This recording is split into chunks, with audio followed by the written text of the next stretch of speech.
দিয়েছে। শুধু তাই নয়, সাথে সাথে সাইফুল্লাহ ভাইয়ের লাইভ চলছে, তামিল থেকে দেখে আমার ছোট্ট বোন তার জন্য এবারের গজল, যে গজলটা আমি আপনাদের মাঝে বলতে যাচ্ছি সেটা হলো সিরিয়াল সম্পর্কিত গজল। যেহেতু লিখে দিয়েছেন, আমাকে বলেছেন যে এগুলো বলতেই হবে, সে গজলটি আপনারা মন দিয়ে শুনুন।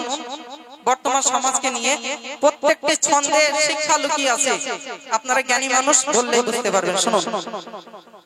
সিরিয়ালে পাগল হলো সারা জামানা, সিরিয়ালে পাগল হলো সারা জামানা, নামাজ ভোলে কিন্তু সিরিয়াল দেখতে ভোলে না, নামাজ ভোলে কিন্তু সিরিয়াল দেখতে ভোলে না।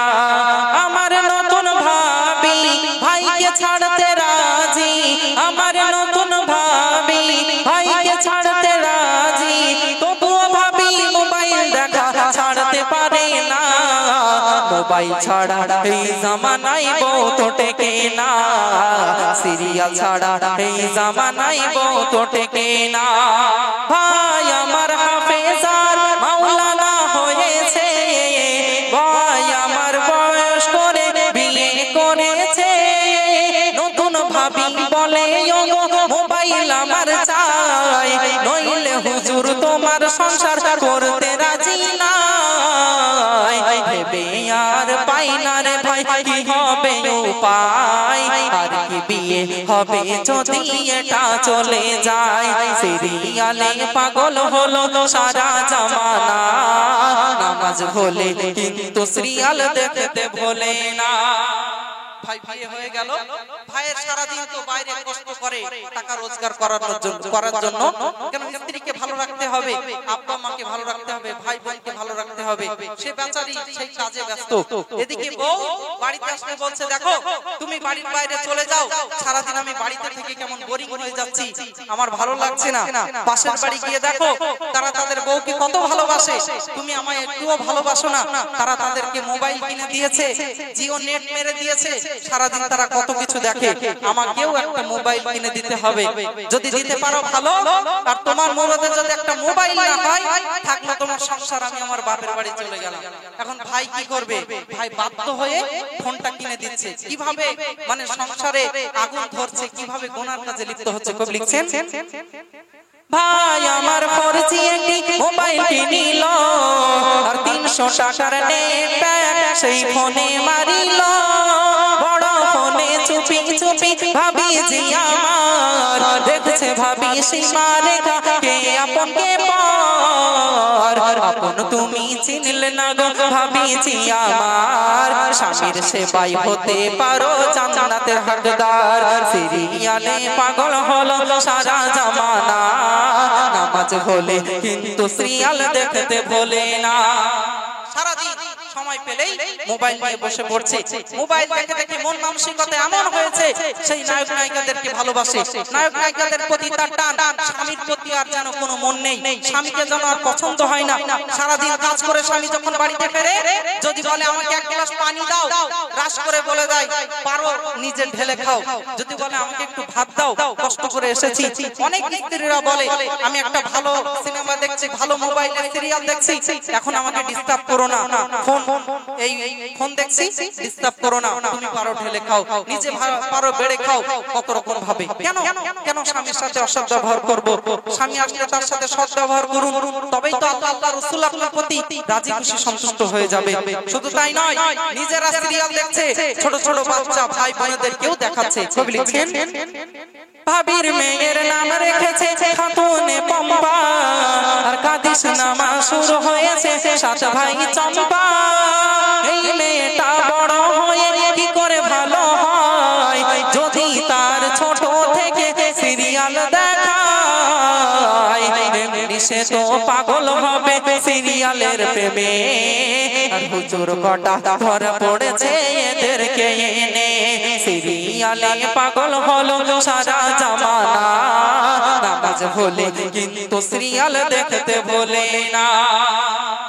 নিজেরা দেখছে তা নয়, বাচ্চা বাচ্চা ছেলে মেয়ে তারা একটু কাঁদলেই তাদের হাতে ফোন তুলে দিচ্ছে, আর ফোন দেখে তারা এমন অভ্যস্ত, খেতে গিয়ে মোবাইল, শুতে গিয়ে মোবাইল, মোবাইল না দিলে তাদের আর ভালো লাগে না, সারাদিন সেগুলো নিয়েই বাচ্চারা মেতে যাচ্ছে। এমন এমন নাম রাখছে যেগুলো গান সিনেমার সুপারস্টার নায়ক নায়িকা তাদের নামে নাম রাখছে। ধরে নিন একটা সন্তান হলো, দাদু দাদি নানা নানি তাদের মনে সাজ জাগে যে আমরা নামটা রাখবো, কোরআন হাদিস সম্মত নাম রাখে, কিন্তু মডার্ন ভাবির ওই নাম পছন্দ হয় না, বলছে ও বুড়ুটি নাম, কত আগের নাম, ওইসব নাম রাখলে হয়, এখন সালমান খান, শাহরুখ খান এইসব নাম রাখতে হবে যারা সিনেমার নায়ক নায়িকা। তাই নিয়ে সংসারে অশান্তি হয়ে যাচ্ছে কয়েকদিন নাম রাখা নিয়ে। কিন্তু নবী আমার বললেন তোমাদের সন্তান হলে কোরআন হাদিসের পরিপ্রেক্ষিতেই তোমরা নাম রাখো। কেন? কাল কিয়ামতের ময়দানে যারা জান্নাতি হয়ে যাবে ফেরেশতারা স্বাগত জানাতে জানাতে জান্নাতে নিয়ে যাবে। আমরা যারা জাহান্নামী হয়ে যাব, আল্লাহ না করুক, জাহান্নামী হয়ে গেলে আমরা জাহান্নামে যেতে চাইবো না, কিন্তু ফেরেশতারা তো শুনবে না, টেনে হিঁচড়ে জাহান্নামে নিয়ে যাবে। আল্লাহ বলবে এই মালাইকা ফেরেশতারা দাঁড়িয়ে যাও, আমি জানি এই বান্দা বান্দি এত গুনাহ করেছে, আজ পাহাড় সমতুল্য গুনাহ, বিচারে সে আজ জাহান্নামী, তবে আমি আল্লাহ অতি দয়াবান, আমি চাই আমার বান্দা বান্দি জান্নাতে যাক। এই ফেরেশতা ওর নামটা একবার জিজ্ঞাসা করো। পরিশেষে একদম আল্লাহর কত দয়া, কিভাবে বান্দা বান্দিকে জান্নাতে দেওয়া যায়, এই ফেরেশতার নামটা জিজ্ঞাসা করো। তখন যদি নাম বলে দেয় আমাদের নাম অমুক, আমাদের নাম সালমান খান, আমাদের নাম এইরকম গান সিনেমায় যারা আছে, তখন আল্লাহ নারাজ হয়ে যাবে। আর যদি কোরআনের পরিপ্রেক্ষিতে কোন সুন্দর নাম বলি, আল্লাহ বড় দয়াবান, আল্লাহ চাইলে আমাদেরকে জান্নাতে দিতে পারে।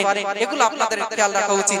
এবার পরবর্তী সমাজের রোগগুলো কিন্তু এই ছন্দে তুলে ধরছি, আপনারা জ্ঞানী মানুষ বুঝতে পারছেন, প্রত্যেকটি ছন্দে কিছু না কিছু শিক্ষা লুকিয়ে আছে। এবার কবি লিখছেন, ছেলের বাবা দেখতে গিয়ে, ছেলের বাবা দেখতে গিয়ে বলে দাবি দাবা নাই, যা করবে আমার ওই বড় জামাই। ছেলের বাপ বলছে আমাদের বলে কোনো দাবি দাবা নেই, আমার বড় জামাই বসে আছে, ওর কাছে যাও, সবকিছু গুছিয়ে বলে দেবে। ছেলের বাবা দেখতে গিয়ে বলে দাবি দাবা নাই, যা করবে আমার ওই বড় জামাই। জামাই শালাকে নিয়ে সুপারিশ করে দেয়, আমার শালা খুবই ভালো, কিছুই না নেবে, আমার শালা খুবই ভালো, কিছুই না নেবে, তবে জয়নগর থেকে বলে গেছে একটা অ্যাপাচি বাইক দেবে। খড় খায় না এরা শুধু গাদাই গাধসে, মুসলমান আজ মরেছে কর্মের দোষে, সিরিয়ালে পাগল হলো সারা জামানা, নামাজ ভোলে কিন্তু সিরিয়াল দেখতে ভোলে না। ইশারা ইঙ্গিত দিয়ে দিয়ে বলে, গোপনে গোপনে পনের টাকা নেয়, আবার সামনে খুব হুজুর, না আমরা বলা কিছু নেব না, তবে তোমাদের মেয়ে তোমরা জানো মোটরসাইকেলের পেছনে বসে যাবে না সাইকেলের ক্যারিয়ারে বসে যাবে, তোমরা জানো আমাদের দাবি দাবা নেই। তোমাদের মেয়ে বিছানা পেতে শোবে কি খাটের উপরে গদিতে শুলে ভালো হয়, তোমরা জানো আমাদের বলা কোনো দাবি দাবা নেই। কেন কেন এমন করি একবার ভাবা উচিত। গ্রামে অনেক মানে মেয়ের বাপেরা আছে, অল্প টাকা রোজগার করে, সারাদিন হাড় ভাঙা খাটুনি খাটে, মেয়েটা আস্তে আস্তে বড় হতে লাগে, আব্বা কেঁদে যারে যার হয়ে যায়, আস্তে আস্তে মেয়েটা আমার বড় হচ্ছে, কিভাবে আমি এত টাকা দিয়ে ছেলে জামাইয়ের জন্য আমি বাইক দেব, কিভাবে খাট মশক আলমারি দেব, কিভাবে সোনা গহনা দেব, ভালো কিছু না দিলে বর্তমান সমাজে একটা রীতি রেওয়াজ আছে, বিয়ে হয়ে গেলে পরের দিনে পাড়ার মহিলারা সব এক জায়গায় চলে আসে, এসে বলে মা কই দেখি তোমার মা, তোমার আব্বারা কানের দিয়েছে, তোমার হাতের দিয়েছে, নাকের দিয়েছে, বাইক কবে দেবে? কেন কেন এমন করি? নবীর জামানায় নবী বেটি খাতুনে জান্নাত ফাতিমাকে যখন নবী আমার বিয়ে দিয়েছিলেন, কই তখন তো এই সব কিছু দেননি, একটা তাসবিহ দিয়েছিলেন, একটা নামাজের মাসালা দিয়েছিলেন। আপনারা জানেন এই ঘটনা আমার শুনেছেন, মা ফাতিমার বিয়ের একটা সম্পূর্ণ ঘটনা, সেই বিয়ের দিনমোহর কি ছিল, সেই বিয়ে কিভাবে হয়েছিল, সেই বিয়ের খাটের কুড়ি কে গিয়েছিল, সময় পেলে আমি বলবো।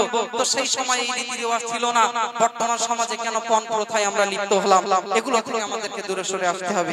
এবারে শতশেষ বর্তমান সমাজে আরেকটা রোগ আছে, সেটা শুনুন। এক বাড়িতে থাকে দেখো বউর শাশুড়ি, এক বাড়িতে থাকে দেখো বউর শাশুড়ি, বউ যদি হয় সাপ শাশুড়ি হয় বেজি, বউ সেজেছে কিরণমালা, শাশুড়ি কটকটি, আর বউ তুলেছে মুড়ো ঝাঁটা, শাশুড়ি নাই লাঠি। এক বাড়িতে থাকে তবু একটুও বনে না, কেন জানেন হাদিস কোরআন কিছুই জানে না। সিরিয়ালে পাগল হলো সারা জানা, নামাজ হলে কিন্তু সিরিয়াল দেখতে ভোলে না। আমার নতুন ভাবি ভাইকে ছাড়তে রাজি, আমার নতুন ভাবি ভাইকে ছাড়তে রাজি, তবুও ভাবি মোবাইল দেখা ছাড়তে পারে না। মোবাইল ছাড়া এই জামানায় বউ তো টেকে না। বেশিরভাগ বাড়িতে অশান্তির কুল কিনারা নেই। বিয়ের আগে পর্যন্ত কত ভালো, বিয়ে হয়ে গেলে ব্যাস আগুন দাও দাও করে জ্বলছে। ছেলেরা কত কষ্ট করে বাইরে টাকা ইনকাম করে বাড়িতে আসে, বাড়িতে আসতে পারে না, বউ ঘরে ডেকে নিয়ে যায়, তোমার মা এই করেছে, তোমার মা ওই করেছে, তোমার মা এই করেছে। ওদিকে মা এসে কেঁদে কেঁদে বলে, খোকা তুই বিয়ের আগে কত ভালো ছিলি, বিয়ের পরে এই হচ্ছে, তোর বউ এই করেছে, তোর বউ এই করেছে। কেন কেন আমরা এমন করি? একবার ভাবা উচিত। ছেলেগুলো বাইরে কত কষ্ট করে, আর তারা বাড়িতে আসলে কেন তাদের মাথাগুলো এইভাবে আমরা খারাপ করি, কেন তাদের এত কষ্ট দেই? বাড়িতে এসে যদি আমরা দেখি আমার স্ত্রী আমার মা, মা মেয়ের মতো সম্পর্ক, কত সুন্দর তারা পবিত্র কোরআন শরীফ তেলাওয়াত করছে, ওয়াজ নসিহত শুনছে, দ্বীনি ইলম অর্জন করছে, তাহলে তো আমাদের মনটা খুশিতে ভরপুর হয়ে যায়, আল্লাহ আল্লাহ রাসূল খুশি হয়ে যায়, সেই সংসারে শান্তি বর্ষণ হয়। তাহলে কেন আমরা এই গুনাহে লিপ্ত হয়ে যাচ্ছি? এগুলো আপনারা জ্ঞানী মানুষ, আমি আপনাদের কাছে এই কথাগুলো বলে যাচ্ছি। মা মেয়ের সম্পর্ক গড়ে তুলুন, খবরদার সেই মেয়েটাকে মেয়ে মনে করুন, তবেই সে আপনাকে মা মনে করে নেবে। এগুলো আপনারা বুঝতে পারছেন।